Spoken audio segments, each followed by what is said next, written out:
Hello, and everyone, and you're welcome to this recording of the results of the 18th quarterly survey on the conditions for North-South and East-West cooperation.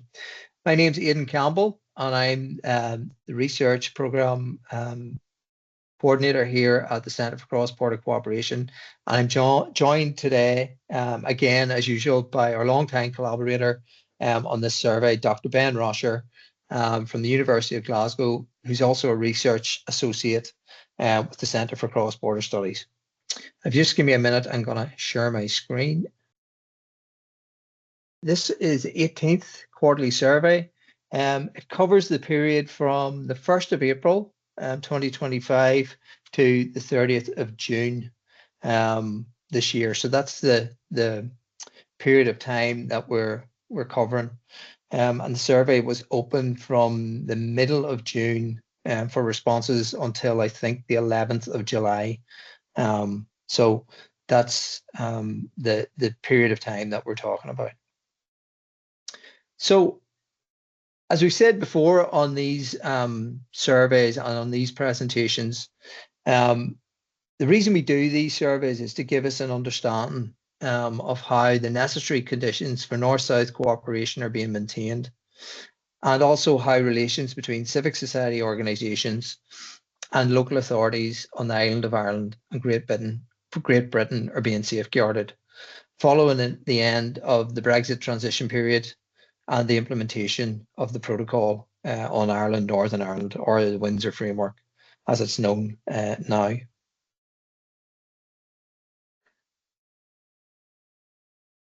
And I suppose the reason that we're doing this is to give us a greater insight into the conditions for groups on the ground who are seeking to cooperate either north-south or east-west across these islands. So it's really focusing on specifically at civic society organisations and local authorities. And we focus rather than a broader survey. I suppose we're focusing on civic society and local authorities, their targets specifically, because after the mapping exercise that was undertaken of North-South cooperation in 2017 by the UK and EU, a briefing paper or a technical explanatory note that came out after that mapping exercise was conducted. It basically stated that informal, local, and community level cooperation may not have been captured by that mapping exercise. So in terms of our work in the centre, we would argue that the lifeblood of cross-border cooperation is at that local, informal, and community level. So we believe this survey is really important in terms of mapping those informal, local, and community level links, but also mapping some of the challenges, the barriers, and the areas of progress in relation to that local level informal cooperation. And that's specifically why we aim the survey at civic society organisations and local authorities. As always, in terms of our survey and in terms of our recordings of these results, we just need to put on record, I suppose, our thanks to everyone. We're really grateful to all those who've responded to the survey, and especially to those people who've responded in previous quarters. And when I hand over to Ben in a couple of minutes to take you through the results, as always, he'll be able to show that we have a substantial cohort of respondents who've been through several, or at least, there's a substantial cohort of people who've been responding to these surveys from their inception. But we also have, people who have completed previous surveys in previous quarters. And that's important in terms of having that steady cohort of respondents that we can map their change in views and the trends across the survey this last few years, since 2021, since its inception.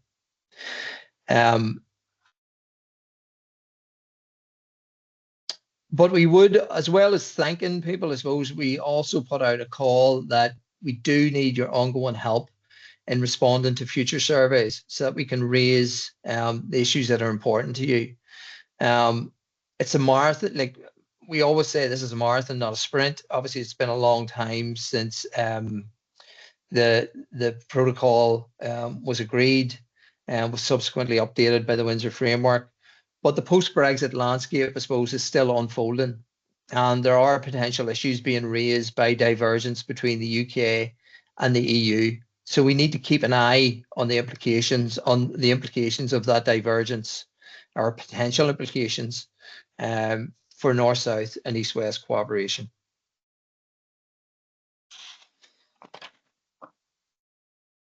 The responses that we get from the survey, obviously Ben analyzes them, writes up a report. We do the recording to present the key findings of these results, but that's not where it ends. This information, the information that you provide, it goes into research briefings, it goes into policy responses, into reports, into meetings that we hold. So the information that the survey provides is used by the centre as we work with other organisations to protect and to strengthen North-South and East-West relations and cooperation, not least through the ad hoc group for North-South and East-West cooperation, which the centre convenes. And we do bring the issues to the attention of the UK government and the EU Commission, who have responsibility for implementing the Windsor Framework. So at this stage, I'm going to hand over to Ben, and Ben is going to take us through the respondents, what they've said on the North-South dimension, the East-West dimension, and then draw some conclusions from the data. And Ben, I'm going to hand over to you now, so take it away. Thanks very much, Aidan. Hello, everybody.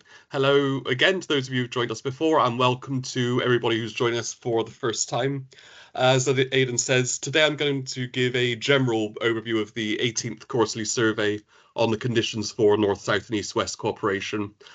Fuller analysis will be available in the research briefing, which will be on the website shortly. And today I'm going to give an explanation of the data and breakdown of the respondents to this survey, before heading into the substantive parts of the analysis, which focus on the experiences and perceptions of cross-border contacts, cooperation and collaboration, both in the North-South and East-West dimensions. So in this, in this round of the survey, 74% of respondents have completed at least one previous round of the survey. And this is now the 18th iteration of the survey. We've been repeating it every quarter since the start of 2021. And because we have, as Aidan says, a consistently high number of repeat respondents, we are in a good position to infer the trends of views and experiences of the protocol and the Windsor Framework and post-Brexit landscape more broadly, in a practical sense with a good degree of clarity. And the insights into the survey are further developed through the inclusion of qualitative responses to the central contextual questions. And this means we're not simply relying on numerical data, but we can generate more nuanced insights into how respondents are experiencing the changing political, social, regulatory, and material conditions for North-South and East-West cooperation and collaboration, as well as suggestions for improvements to these contexts. As always, we should appreciate that the respondents to this survey and all of the surveys we've done have a wealth of inside experience and expertise into cross-border cooperation and collaboration. And so the results should be presented with that context in mind, that these are expert practitioners in the field. So the data for this survey has been collected via self-selected respondents, and the survey was open, as Aidan said, during June and July 2025. We've gathered 34 responses in total, with 74% of respondents, as I say, reporting that they have completed at least one previous round of the survey. For this round, 38% of respondents were based in the Republic of Ireland and 47% were based in Northern Ireland, with 16% having a presence on both sides of the border, meaning that, as usual, we've got a reasonably equal balance between the two jurisdictions. So looking first at the context for North-South contact and collaboration, this quarter, 88% of respondents have had meetings with organisations in the other jurisdiction on the island of Ireland.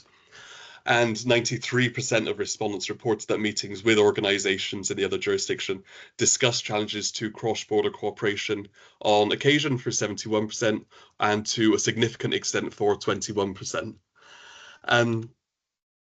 This high level of challenges that have been discussed has developed in something of a trend over recent surveys, and something that I would say warrants sustained attention in order to resolve. So while it's welcome that there is dialogue and issues are being discussed, it is concerning that so much time is still being spent attempting to resolve issues primarily arising from Brexit and the potential divergence between North and South. Without going into listing them all, the nature of the challenges discussed this quarter touched on issues around funding, the electronic travel authorization, and data protection were particularly prevalent. For example, one respondent said that increasing salary differentials between the two jurisdictions, the electronic travel authorization, and general confusion regarding immigration requirements for different categories of people, labour mobility and qualifications, growing dissatisfaction with the ability of Article 11 of the Windsor Framework to maintain the necessary conditions for North-South cooperation have all been posing challenges. Now, at present, 72% of respondents are involved in cross-border collaborations with a partner in the other jurisdiction. However, this quarter, only 50% of respondents who are engaged in North-South cooperation reported they were in receipt of funding specifically for those projects, and the majority of funding came from the Irish government. If we look now to perceptions for the contextual environments for cooperation and collaboration, first off, 13% of respondents believe that the political context for cross-border cooperation has improved on the previous quarter, while 78% says stayed more or less the same. When we've asked respondents to develop on these answers, many pointed to issues in the policing of the common travel area and racial discrimination upsetting the political situation. One respondent said that our group deals with free movement on the island of Ireland and exercise of common travel area rights. These are being openly flouted by the guards on cross-border public transport. UK and Irish citizens are being intimidated into showing ID despite having no obligation to do so. And another has said, I have noticed an increasingly difficult landscape when engaging cross-border work on immigration and migrants' rights. Both the UK and Irish governments are engaging in toxic language concerning the border, which then makes productive engagement on cross-border issues in this area very difficult. If we look to the social context, 56% of respondents say that it's remained the same in the previous quarter, and 28% say that it's deteriorated. And while this is not necessarily an outcome of Brexit or the protocol, several respondents have noted the racism and violence directed towards migrants in recent months as having dire implications for social life across these islands. One respondent observed that the extremely concerning rise of racist incidents in Northern Ireland, coupled with anti-immigrant sentiments in both jurisdictions, has made it difficult to address issues concerning cross-border labour mobility. In terms of the regulatory context, 69% of respondents say that it's remained the same on the previous quarter, and 16% say it's deteriorated, but 16% also say it's improved. And the concerns are in no small part due to anxieties around the potential for divergence on data management regulations. One respondent said the Data Use and Access Act received royal assent and creates a divergence between EU GDPR and UK law, and that the Northern Ireland Human Rights Commission has advised that the divergence may amount to a diminution of rights contrary to Windsor Framework Article 2, and noted that the EU is due to consider the renewal of UK-EU data adequacy agreements by the end of the year, following consideration of the legislation. And finally, with regards to the material context for North-South collaboration, 78% of respondents believe it is the same as previous quarter, and 13% saying it's deteriorated. But if we look now towards the East-West dimension, this quarter, 56% of respondents reports having meetings with organisations in Great Britain, and 83% of respondents reported that meetings with partner organisations in Great Britain discussed challenges to cooperation on occasion for 44%, or to a significant extent for 39%. And again, such challenges were predominantly focused on issues in accessing data sharing practices and on racial profiling and moving between the islands. One participant said that there is racial profiling at seaports in and out of Northern Ireland, so in Scotland and in Birkenhead. This quarter, 50% of respondents say that they are currently involved in a collaboration with a Great Britain-based organisation, but only 25% of respondents currently engaged in East-West collaborative projects reported their organisation was in receipt of funding for those projects. And this is the lowest level we've seen since 2021. And more work needs to be done at the governmental level to signpost and support funding bids. That said, and is something we'll talk about at the end, the Connect funding has been receiving some positive attention, so maybe we are starting to see a turn or change in this. Looking at the perceptions of the contextual environments for cooperation and collaboration on the East-West dimension, 81% of respondents believe that the political context has remained the same on the previous quarter, and 13% say it's improved. When asked to expand on their experiences of the political context, respondents again point to the Connect Fund as showing promise, with one saying the work of the Northern Ireland office in setting up the Connect Fund, but kind of hesitates that this is an institutional response rather than a political one, and is unsure to the extent to which our political representatives advance the interests of civic organisations when formal East-West institutional meetings are held. So again, this is more about raising the profile of these funds and signposting people towards them. Another has said that the continued reset of UK-Irish relations, coupled with a number of meetings of existing and fairly new East-West institutions, have created a fairly positive political context. Additionally, the UK government has introduced a new funding programme to support collaboration at civic society level between Northern Ireland and Great Britain. In terms of the social context, 84% of respondents say that it's remained the same since the previous quarter, and 7% reporting a deterioration and 7% reporting an improvement. And when we've asked people to develop on their experience of the social dimension, one said that civic organisations are eager to connect with like-minded organisations working across the UK, particularly in response to current issues related to migration, racism, and associated cost of living matters. With regard to the regulatory context, 72% of respondents have said that it has stayed the same over the previous quarter, but none have reported improvement, and 9% said it's deteriorated. One respondent has said that concern over the Irish sea border, whether realistic or not, is posing challenges. So it's the perception of the sea border is posing some challenges. Finally, when we consider the material context, 72% of respondents say that the material context has remained the same since the previous quarter, and 19% say that it's deteriorated, with one respondent reporting that until the Northern Ireland office opened its recent fund, there was little incentive or opportunity to seek collaborative work in.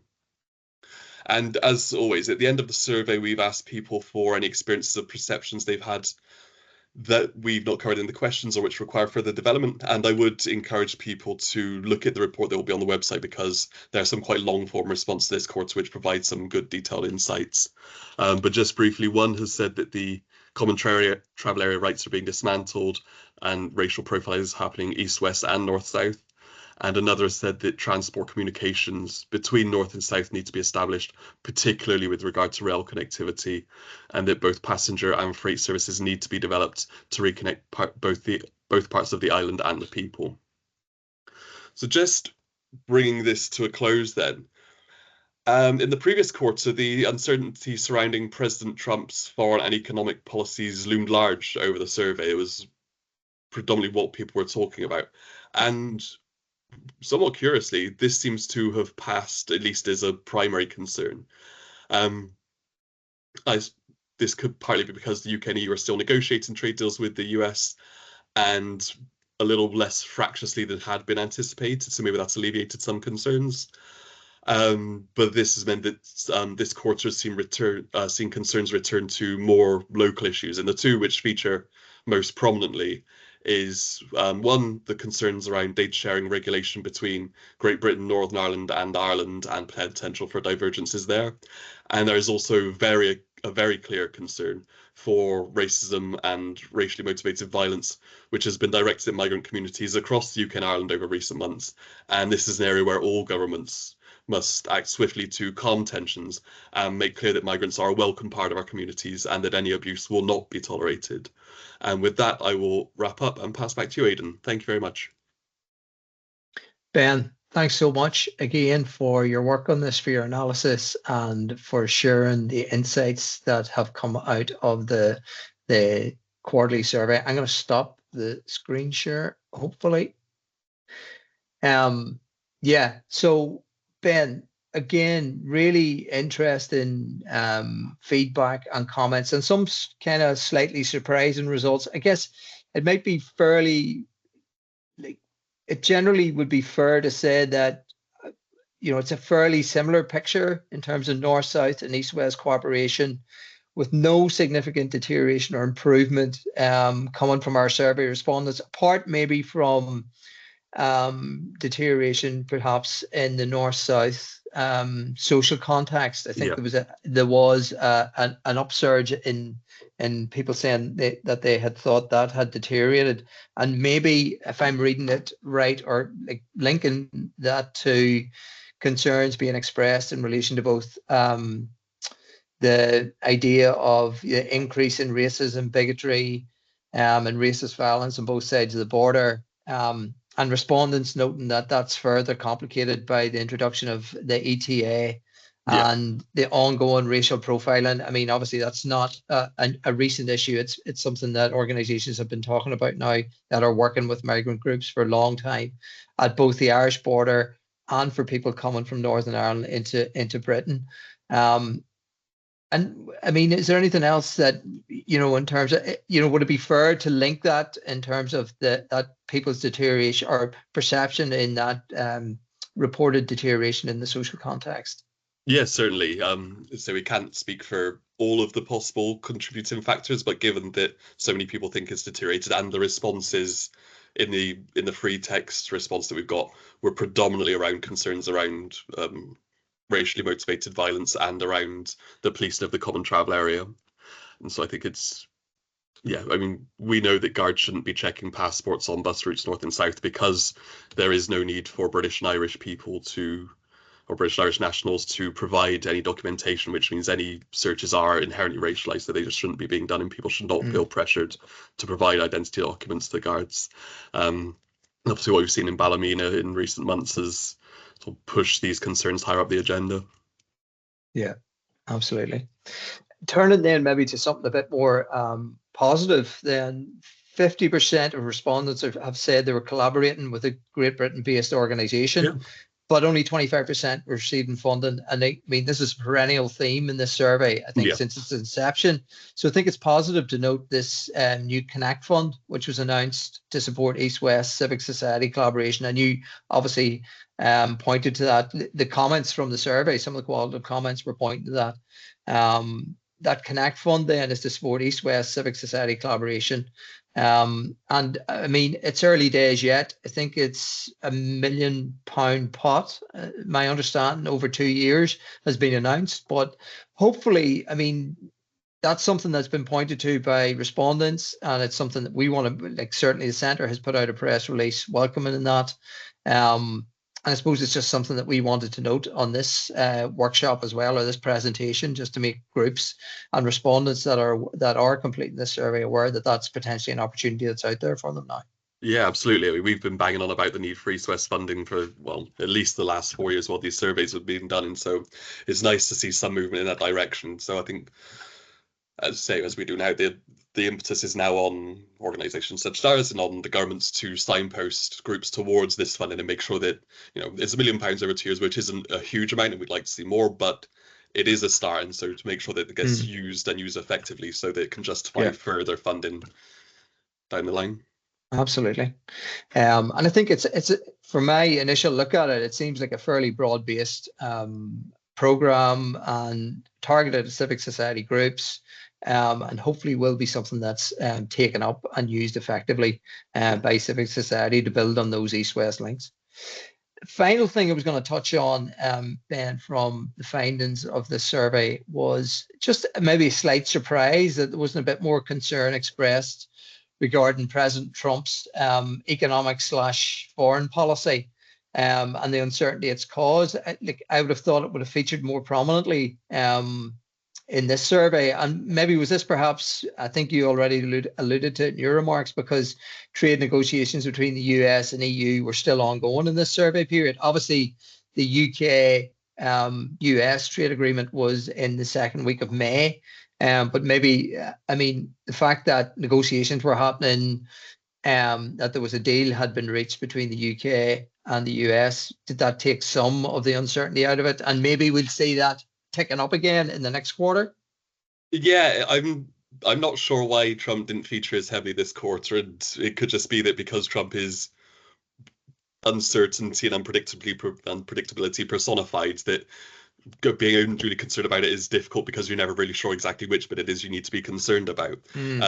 But I think potentially because of the different tariffs that have been now applied to the UK and the EU and how that may operate in terms of north-south, we may see that start to come back up in the next couple of months. But I think we need to see how it starts to work in practice, possibly.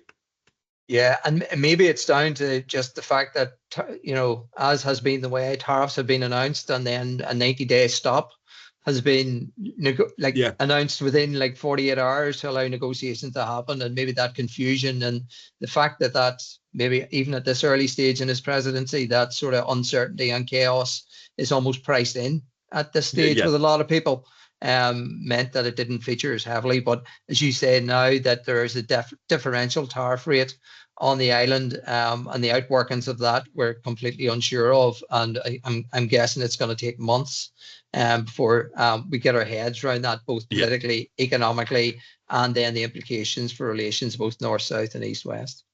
Yeah, absolutely. So, Ben, I think we're going to leave it at that, unless you have anything else you want to add at this stage. No, that's everything from me.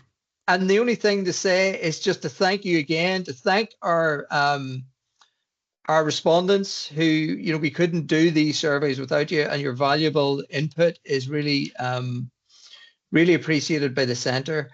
And just to remind you then that to thank you for tuning in, and to remind you that more detail will be available in the briefing paper that's been written by Ben, that will be available on the centre's website shortly.